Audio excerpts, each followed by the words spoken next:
ইচ্ছা করছিল কচু পাতায় চিংড়ি ভাপা খাবো। তো ফ্রিজ খুলে দেখি চিংড়িটা শেষ হয়ে গেছে, 2 পিস কাতলা মাছ পড়ে আছে। তাই ওই 2 পিস কাতলা মাছ দিয়েই আজকে কচু পাতায় ভাপা করলাম।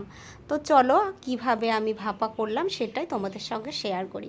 প্রথমে লেবুর রস, লবণ, হলুদ আর বাটা মশলা। বাটা মশলা বলতে জিরে, ধনে, শুকনো লঙ্কা আর কয়েক কোয়া রসুন আর ঝিরিঝিরি করে কেটে রাখা পেঁয়াজ আর বেশ খানিকটা সর্ষের তেল দিয়ে ভালো করে মেখে নিলাম। মেখে আমি 10 মিনিটের জন্য চাপা দিয়ে রেখে দেব। আর কচু পাতা বলতে দুধ কচুর পাতা দিয়েই আজকে ভাপাটা করব। তো যে প্যানে আমি মাছটা ভাপাবো সেই প্যানের মধ্যেই দুধ কচু পাতাটা ভালো করে সাজিয়ে নিলাম। নিয়ে মাখানো মাছটা ঢেলে দিয়ে তার উপর থেকে কয়েকটা কাঁচা লঙ্কা চেরা আর 2-1 কোয়া রসুন আর খানিকটা সর্ষের তেল দিয়ে ভালো করে মুড়ে সুতো দিয়ে বেঁধে নিলাম। এই বাঁধাটা খুব সুন্দর হতে হবে, না হলে খুলে বেরিয়ে যাবে। তো এরকম করে বেঁধে নিয়ে প্যানের মধ্যে দিয়ে আমি আধ ঘন্টার জন্য ভাপে বসিয়ে দিলাম।